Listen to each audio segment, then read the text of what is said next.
86, saya Amin Fuad bersama rakan-rakan saya, pemain ke-12, AA. Amboi. Jufri JJ. Ni? Ai.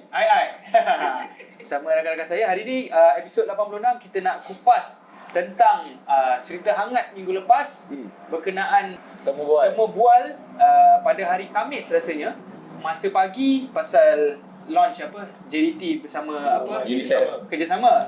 Lepas tu malam tu dengan bersama Hafizal Ahmad bersama dengan dalam rancangan Bola Yang Mamak.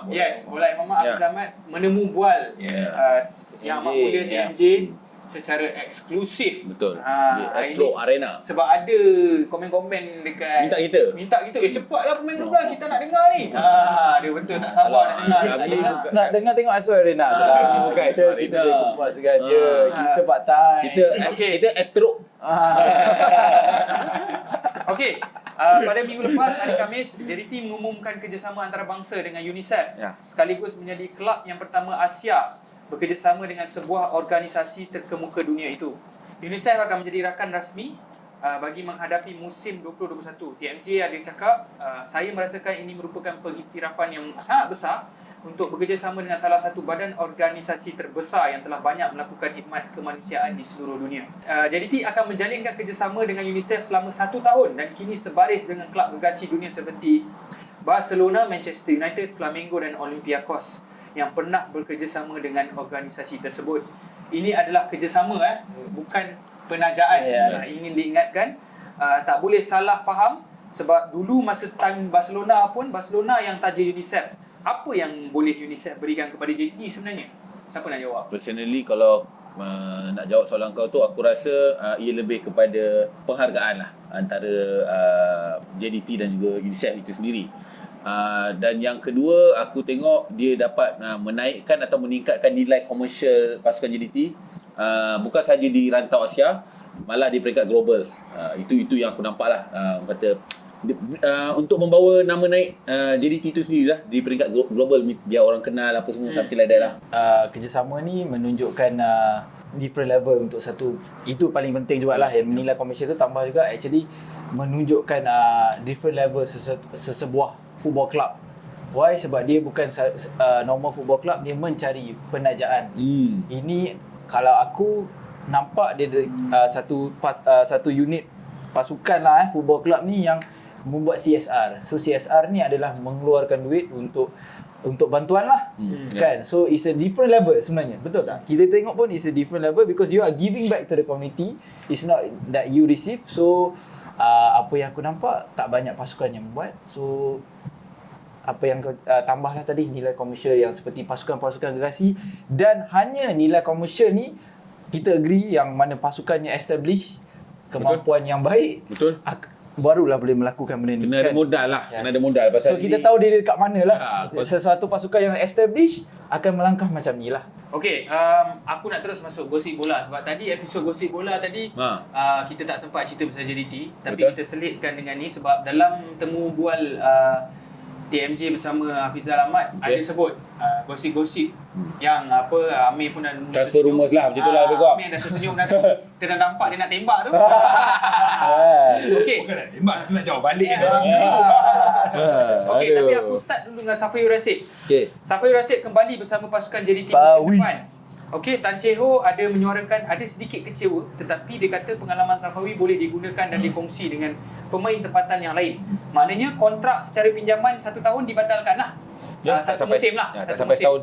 Kalau betul Safawi pulang, beliau hanya sempat bermain sebanyak 53 minit sahaja untuk pasukan bawah 23 tahun Portimonense. Kau setuju? Dia pulang selepas 3 bulan? Terlalu awal. Tak setuju lah. Tapi mungkin aku tak tahu lah apa faktor, apa punca, tiba-tiba out of nowhere dia pulang terlalu awal. 53 minit main untuk under 23, dia tak sempat nak prove. Sebab aku rasa 3 bulan baru first quarter untuk dia prove, untuk adapt. Aku rasa dia perlu berikan, semua orang habiskan setahun tak apa. Tetapi aku rasa at one side rasa macam okey juga, sebab kita memerlukan Pawi ada minit permainan. Untuk skuad negara. Risau sebab dia key player kita. Sebab Vietnam pun seram dengan kita sampai training pun pakai lagu Ultras. Goyang kan tu. Goyang. Okay, Zee? Ya, Ju? Macam mana? Ada? Actually untuk kes Pawi ni kita boleh pandang dari segi dua sudut lah kan. Daripada negatif memang kita semua rasa marah, kecewa dengan keputusan ni. Tapi dari segi positif side, aku bersetuju dengan Amir di mana minit permainan yang dicari tu tak ada. Jadi bila dia balik kat sini tu, kita boleh pandang dari macam-macam segi lah. Tapi aku ambil yang positif dia. Of course negatif dia semua ada macam-macam kan. Aku tak perlu tambah. Positif dia minit permainan yang mungkin Fawi sendiri pressure kalau dekat, walaupun dia beraksi dekat Europe tapi tak ada minit permainan. Kita mengharapkan dia bila balik Malaysia dengan dia tak ada minit permainan, apa yang disumbangan dia boleh bagi kat kita pun tak menjadikan benda tu baik. Jadi bila dia dekat sini mungkin level tu different, tapi minit permainan memberikan keyakinan sekaligus membantu kita pasukan Harimau Melaya kita untuk tahun 2021 lah. Aku punya stand tetap aku rasa sekejap 3 bulan. Bagi aku kalau setahun dia kat sana tak dapat main langsung pun tak apa. Sebab bagi aku setahun tu pun sebenarnya sekejap untuk akulah. Pemain bola ni jangka dia tak lama sebenarnya. Bila kau cakap 1 musim, 2 musim kan. 1 musim tu sebenarnya sekejap. Kalau dia tak dapat minit permainan kat sana pun bagi aku pengalaman yang dia ada kat sana, training kat sana pun aku rasa kejap sangatlah. Itu sahaja kan. Dari segi minit permainan Harimau Malaya tu of course kalau dari sudut positif itulah sudut positifnya. Tapi aku lebih kepada aku sebenarnya nak Pawi proof yang sebenarnya pemain Asia atau pemain Malaysia boleh berani kat sana lama-lama. Itu saja. Enric Dos Santos dan Gonzalo Cabrera bakal mendapat kerakyatan Malaysia sekaligus menjadi pemain naturalisasi negara. Berita baik untuk Harimau Malaya Izzy? Berkaitan dengan naturalisasi? Ya, berkaitan dengan 2 orang ni lah, dengan naturalisasi lah. Okay, personally aku ada masalah sikit lah dengan naturalisasi ni. Nampak ada tapi masalah. Bukan masalah yang tak suka langsung, tetapi aku ada masalah sekiranya benda ni dibuat secara berlebih-lebihan. Bermaksudnya kat sini kita dah tahu setakat ini kita dah ada Sumareh, dan kita ada yang kedua adalah Mak Don punya yang ni yang memang tak ada pertalian darah lah. Ini aku cerita sebab dia sama kategori kan. Gonzalo Cabrera pun sama, tak ada pertalian darah. Dan Enric Dos Santos. So aku ambil 4 orang ni, 2 orang ni contoh kepada 2 orang ni lah. Right. Satu ada girlfriend kat Penang. So kenapa aku cakap aku tak suka secara berlebihan, sebab aku rasa kita dah sampai tahap yang kita nak claim kita terlalu bergantung kepada diorang. Macam seolah-olah kita tak ada pemain tempatan kita sendiri yang boleh beat Cabrera, even beat Enric Dos Santos sekalipun macam tu. Aku sebut Sumareh, alright. Kemudian aku sebut lagi seorang Mak Don. Okay.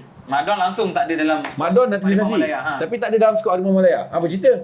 Right now kau nak naturalisasi lagi 2 orang. So aku against benda tu lah bagi aku kan. So kalau kau rasa Mak Don tu tidak sesuai untuk menyarung jersey Harimau Malaya, kenapa diberi naturalisasi? Naturalisasi ni sebenarnya memberi kelebihan kepada kelab daripada negara. Sebab nanti kelab dapat pasukan dapat lebih kuota import. Ada pula yang cakap sebenarnya kalau kelab untuk negara. Kalau itu stand dia, jangan tambah ayat belakang tu. Tambah ayat belakang tu contoh boleh membantu skuad negara. Jangan tambah benda tu. Cakap je membantu kelab. Dah, that's it. No argument. Tapi sebab tak ada, aku nak tambah, tapi tak ada level naturalisasi level kelab. Kan yang nak kena approve tu level negara juga. Itulah kerakyatan tu diberi oleh negara lah. Kalau yang bagi aku lah untuk yang kelab tu kena ada apply lesen yang untuk apply untuk level negeri ke apa ke. Macam tu lah kot. Tak. Sebab kita cerita dalam besar, skop besar negara. Kita cerita negara. So aku tak berapa setuju dengan argument tu. Okey, maknanya kat sini Izzy nak cakap yang jalan mudah lah kalau kita nak naturalisasi. Ya, jalan mudah, terlalu bergantung. Aku tak nak kita dicop macam tu. Yalah, kita tak nak, maknanya buat apa kita nak labu pemain muda kalau kita nak bergantung benda ni kan.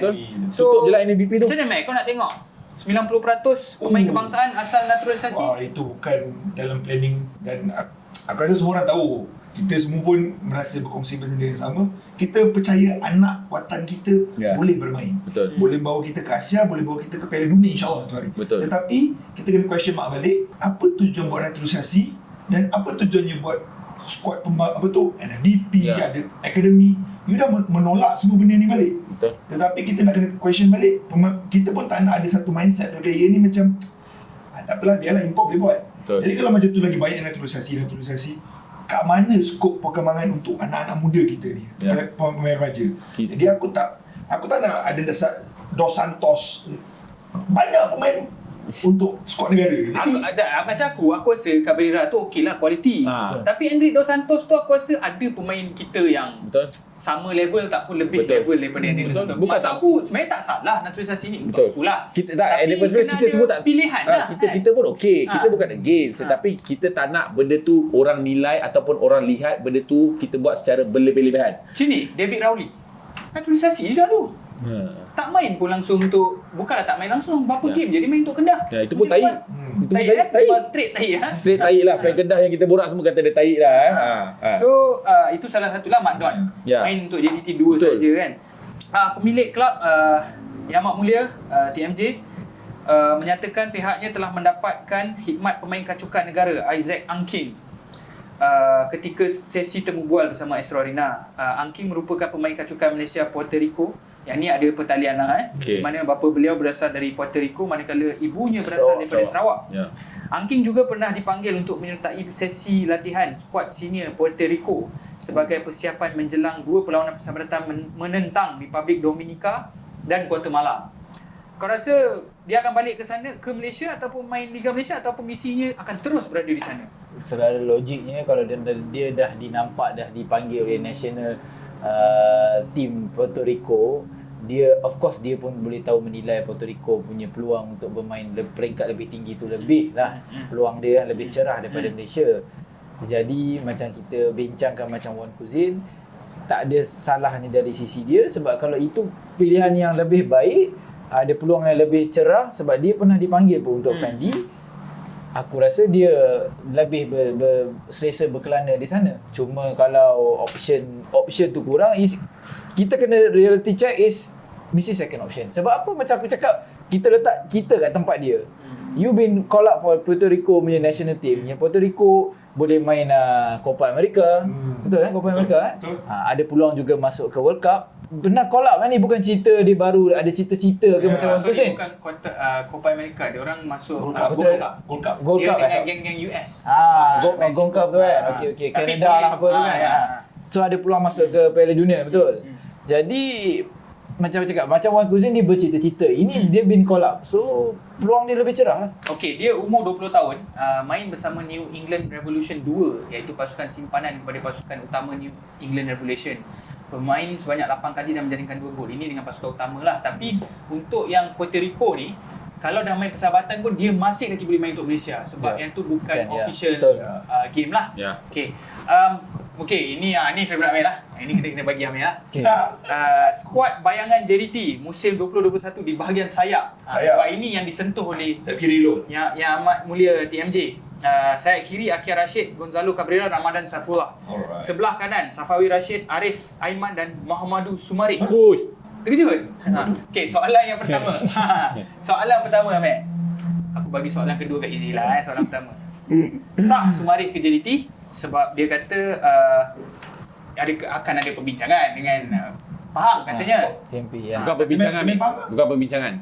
Ayah dia nak minta restu. Minta restu. Tapi sebenarnya seperti perlu yang bincang kita pun. tahu tak perlu bincang Tak pun perlu sebab dia dah kontrak dengan Polistero. Polistero kan. Kau kena dengan Pahang. Okey, ini terus menutup spekulasi Sumari mungkin akan ke pasukan lain seperti Selangor dan Kedah.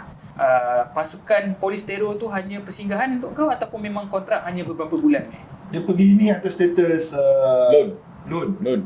Betul, Lon. Pinjaman. Loan, confirm.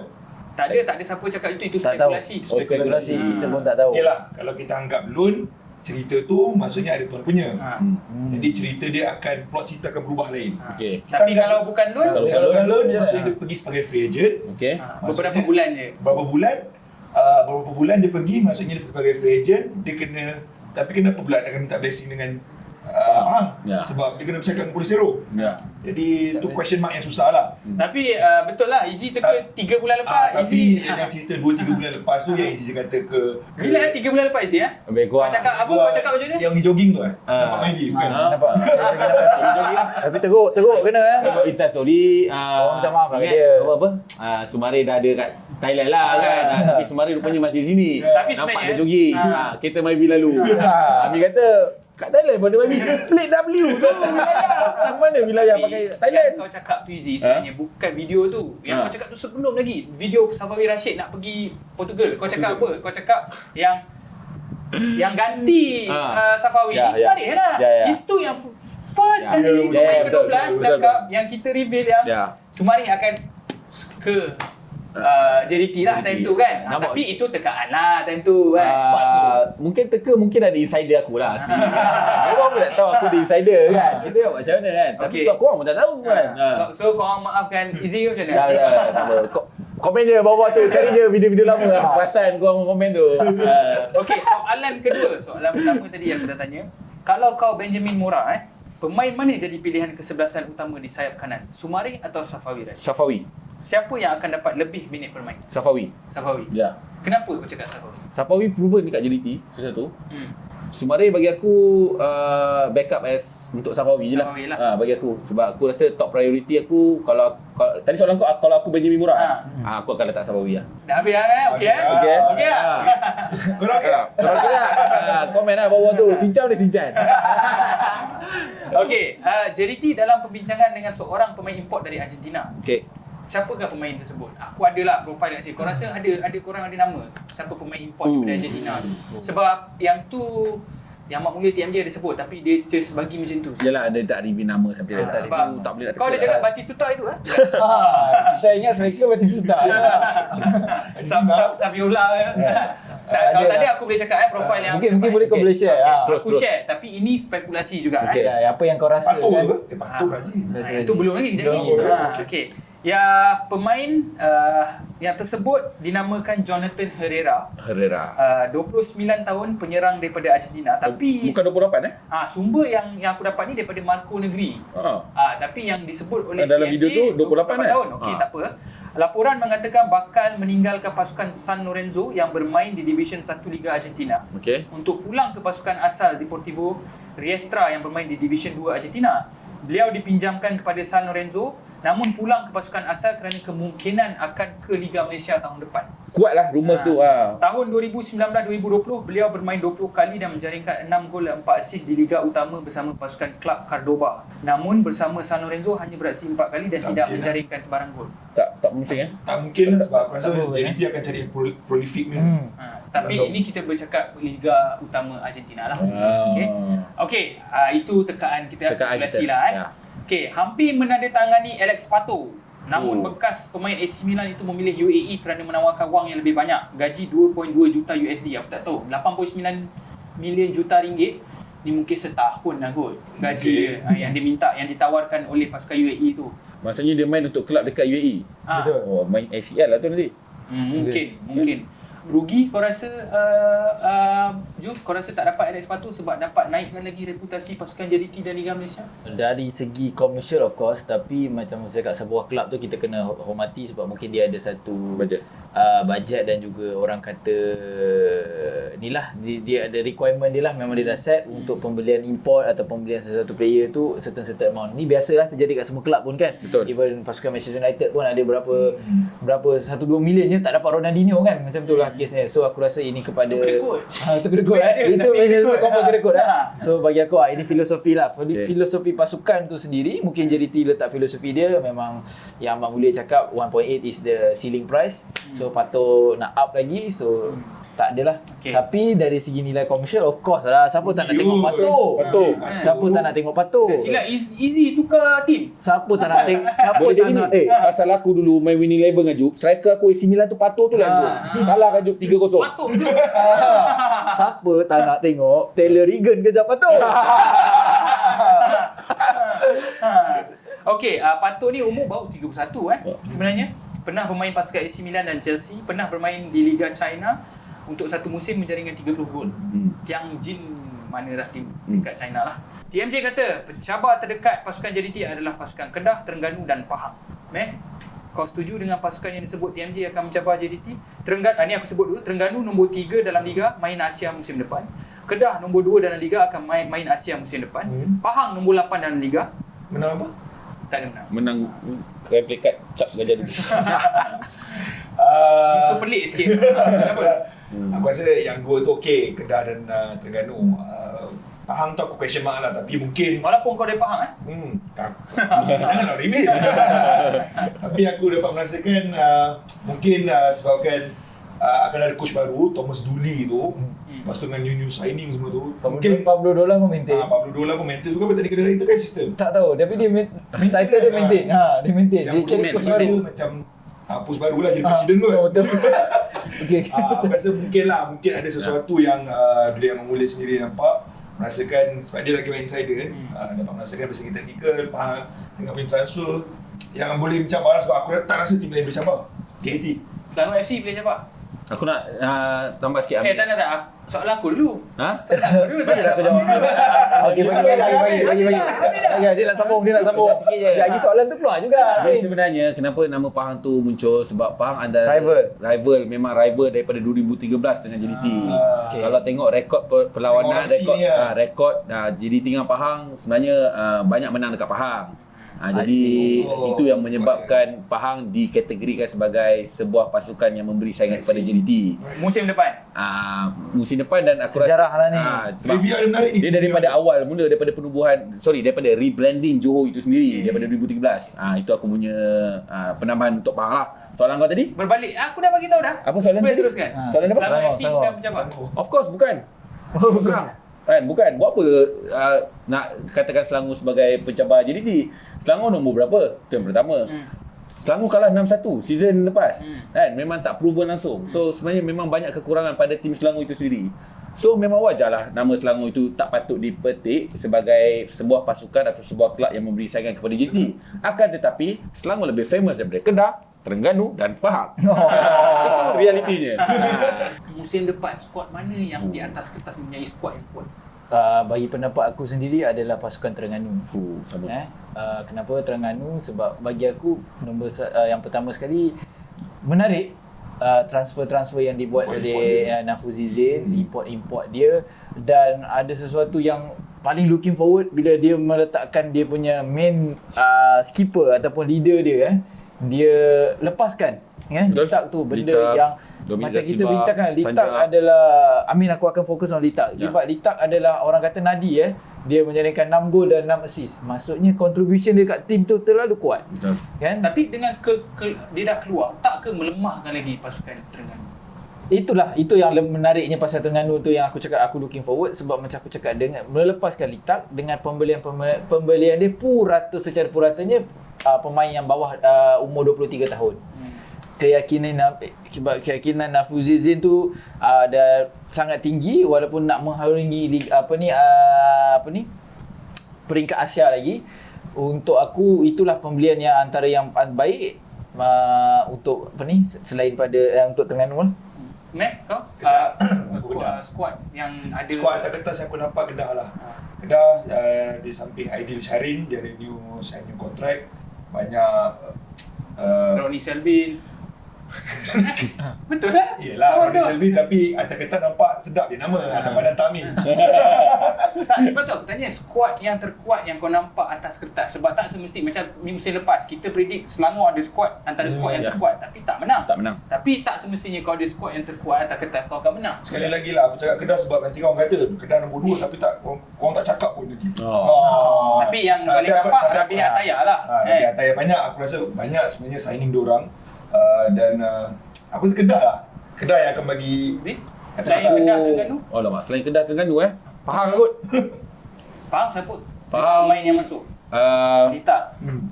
Litak lah. Aku rasa mungkin boleh Aguero lah. bagi sumbangan. Litak Azam Aziz lah. Dengan Sejauh Aguero lah.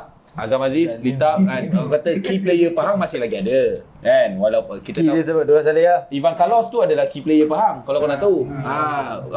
Kena faham pasal Wakame dah tak ada. Lepas tu masa Wakame main dengan Ivan Carlos lebih kehadapan daripada Wakame. Kemudian dengan kemasukan Litak lagi macam kau cakap tadi 6 assist, 6 gol something like that. So aku rasa dia tak flop lagi pun. Benda yang dia ada pada Terengganu dia bawa pergi ke Pahang. So aku rasa mungkin Pahang boleh atas kertas mungkin Pahang boleh do Selangor something tak kuat atas kertas. Selangor tak kuat atas kertas sebab kita sign pun siapa budak overrated. Nick Sharif naik motor. Aku rasa banyak kurang dia lah kan. Syarif Fikri tak bagus lah. Harapkan Syarif Fikri je maki signing untuk Selangor itu sajalah kan. Fikir naik apa? Syarif Fikri tak Ada pasti. Fikri pun sesuai untuk feed the team. Tak pasti. Sesuai untuk tu. Aku tak pasti lah kira apa tapi yang pasti bukan naik bas lah. Okey, dalam temu bual bersama Astro Arena ada kenyataan anak raja semua benda boleh buat. Yang Mak Mula TMJ juga ada berkata beliau ada keluar duit dia sendiri untuk pasukan JDT. Adakah benda ni Ustaz Izzy lah, adakah benda ni memberi kelebihan kepada pasukan JDT sebagai anak raja? Okay, first thing first, kalau nak cakap tentang kedudukan Tunku itu sendiri, aku rasa memang ada advantage lah secara jujurnya. Tetapi memetik apa yang dia kata, kalau tak ada otak, betul itu pun laju juga. Sebab ada je anak raja di luar negara yang tak ada otak, buat benda bodoh semua kan. Dan Malaysia ni insyaAllah tak ada lah setakat ni. So bagi aku, benda tu mesti selari, seiring kan. Engkau ada satu kedudukan yang bagus, ada resources yang baik, ada akal fikiran yang bagus, you can do something with the team lah sebenarnya. So benda tu mesti berjalan seiringan. Dia tak boleh ini kurang, ini lebih, kau memang tak boleh nak berjalan macam tu kan. So bagi aku benda tu mesti complete. Okey, TMJ puji Terengganu Zee. Kata ada modul kelab yang baik. Setuju Terengganu mempunyai modul kelab yang terbaik di Malaysia selain JDT? Modul kelab terbaik, modul tu macam mana ni masuk kau? Fasiliti, padang, semua. Okay, first thing first, kita tahu apa yang Terengganu buat sebelum ni tak sama dengan sekarang. Okay, Terengganu sedikit demi sedikit di-improve dia punya yang pertama facilities, yang kedua padang untuk bermain, padang perlawanan, dan yang ketiga tak salah aku dia perbaiki cara pembelanjaan kewangan diorang lah, maksudnya dia berbelanja ikut kemampuan mereka sendiri. Kalau katakan Terengganu adalah terbaik berdasarkan ketiga-tiga elemen tersebut, aku rasa tim lain pun ada juga. Tim lain pun ada juga kan. Bukan Terengganu sahaja. Bukan Terengganu saja. Tetapi mungkin apa yang Tunku nampak, Terengganu mengatasi yang lain-lain tu. Bukanlah nak kata macam Terengganu je buat, yang lain tak buat. Tak. Aku rasa yang lain pun buat, tetapi mungkin Terengganu kehadapan lebih sikit daripada pasukan-pasukan yang lain. So Terengganu best after JDT? Mungkin itu pendapat peribadi dia. Pendapat aku sendiri tak. Bagi aku, kita masih lagi bertatih bersama-sama. Klub-klub lain ni selain daripada JDT, kita tengah merangkak bersama-sama menuju ke satu benchmark yang betul. Benchmark yang betul. Okey. Cuma yang aku nampak apa yang extra yang pada Terengganu ni, tak salah aku, selain daripada orang kata menuntut dengan JDT, Terengganu juga pergi di Ajax Amsterdam untuk belajar kata ambil part of Eropah juga di sana. Yang kedua untuk ASEAN di Muantong tak salah aku. So Terengganu banyak that kind of element lah dengan JDT, Muantong, kemudian dengan Ajax semua. So itu yang nampak dia lebih terkedepan sikit tu. Tapi personally kalau kau tanya aku, sama je lebih kurang kan. Kalau nak cerita pasal stadium, Terengganu tak ada stadium. Sewa juga kan? Sewa masih lagi milik kerajaan. Tapi ada juga training training ground pun aku tak pasti. Mereka sewa training ground, kelab-kelab lain pun ada juga training ground. Aku tak pasti Terengganu ada training ground sendiri ke? Dia tengah ke arah tu, tak salah aku benda tu. Sebab dia yang pertama yang nasihat daripada aku dengar facilities training. Alright, yang kedua padang. Okay, which is padang tu dia dah buat lah. Yang ketiga berbelanja ikut kemampuannya. Ini kita mungkin akan boleh nilai bila habis season, the next season ke something like that lah. Tapi actually di season, last season pun Terengganu tak ada isu sangat tentang perbelanjaan, betul tak kan? Memang dia spend banyak. Memang dia spend banyak macam beli Dominic dan Silva something like that, apa semua tu, sign player macam tu kan yang sebelum ni. Tapi tak ada isu benda tu. So bagi aku diorang dah counter untuk tiga-tiga item tu lah. Okey, ini menurut seorang penyokong TFC, Afiq Syahri yang pernah bersama dengan kita juga. Ini dia ada kata 2-3 bulan lepas kot Zee tak salah aku penghujung September cerita tu. Penghujung September cerita beliau tu. sangkal TFC antara contoh terbaik di Malaysia. Ini antara sebabnya yang dia cakap Okay. Salah satu dia tak bersetujulah yang ni semua dia cakap. Ketua bola sepak dia lebih tahu sebab dia penyokong Terengganu. Kita nak tahu training ground ada ke tidak pun kita tak pasti kan. Macam Selangor kita tahu ada training ground. Kedah pun aku tak berapa pasti kan. Dia cakap ketua bola sepak asal dari menteri besar. Dia tak setuju. Nombor satu. Nombor dua, tak pernah menang Liga Malaysia langsung. Sejak kewujudan Terengganu FA. So dia cakap feeder team tak menjadi sangat di FC 2. Dia rasa apa je feeder team TFC ada ke betul-betul sumbat pemain-pemain muda ke Terengganu. Bila kali terakhir pemain Terengganu mewakili Harimau Malaya? Yang seingat aku Asyari. itu dah lama kan. Mana Mamat dengan Afiq Asyari Samsudin lah. Zubi Azmi. Zubi Azmi. Itu mungkin yang kita ingat yang sekarang ni aku tak pasti ada ke tidak. Mungkin sekarang 2018 Zubi Azmi. 2018 Mungkin Zubi Azmi 2018. Sekarang ni mungkin adalah Nik Aki Faisal Halim baru masuk. Masuk. Okey. Last kali dia cakap kali terakhir menang piala pada tahun 2011 iaitu FA Cup kot. FA. Piala FA. Dan kali terakhir menang Piala Malaysia adalah pada tahun 2001. Dia tak berapa setuju kalau nak cakap Terengganu ni antara kelab yang terbaik. Itulah aku tanya tadi, definisi terbaik itu berdasarkan apa? Kalau nak berdasarkan berdasarkan yang pencapaian, ini memang tak ada lah. kan, kalau ini yang diwar-warkan, yang disogok untuk belajar dengan Terengganu sebab pencapaian, Tak totally adalah. wrong lah. Nak belajar apa? Menang itu tak, wah ni tak, itu tak, ni tak. Tapi kalau berdasarkan 3 benda yang aku kongsikan tadi tu, Belanja mungkin pun. boleh. Tapi macam aku cakap jugalah, actually kelab-kelab lain pun tengah menuju ke arah tu. So lebih kurang je sebenarnya. Okey, aku rasa sangat panjang episod kita pada kali ni. Amir pun tadi tengah-tengah senyum. Happy tu. Happy Happy lah tekan betul. Tegaan betul Betul lah. Betul lah kalau ketikam betul-betul jackpot lah. Lagi belum selesai. Lagi belum. Belum apa lagi. Mulia announce nak minta tu, insyaAllah lah tu. Okey lah, good news lah. Rasa good news lah. Ada persaingan yang baik di situ. Tak, sebab kalau nak cakap pasal Sumari, dia dekat Polistero pun kena pedal. Kita perlukan Sumari untuk national team. So Yes. datang je lah. Aku lebih mikir daripada Balik je lah Malaysia ni, main dekat JDT. Tak okey main kat Thailand. Tak okey lah main kat Thailand. Tak okey lah. Kalau dah macam tu kan, balik je Tapi lah. Polistero mid table lah, tak adalah teruk sangat. Aku Okey tengok lah. dia masuk minit ke 56, minit ke 60. Aku nak Sumari main first level macam mana dia main kat Malaysia Tapi ni. kat JDT kau pun cakap tadi Safawi Rashid yang akan start, kau rasa? Kalau Safawi main, Sumari duduk di JDT, tak ada masalah Min. Pasal Tapi kalau dia boleh main right back. kalau kita tengok balik, sumbangan national team pun datang banyak daripada player JDT. Doesn't matter lah kalau dia bagus di mana pun. Alright. Itulah lah. Aku rasa itu saja pembincangan kita orang pada malam ini ataupun pada hari ini. Kita akan jumpa lagi di episod yang akan datang. Kalau korang Yes. rasa tekaan kita orang betul, Buat dah- sekejap. Ha. Sumari beritahu dia rindu Malaysia. Dia rindu Malaysia guys. So maknanya korang good lah kat bawah tu, buat good. Komen baik lah. Okay, kita akan jumpa lagi. Jangan lupa komen video-video sebelum ni. Kita jumpa lagi di episod yang akan datang. Assalamualaikum dan salam sejahtera.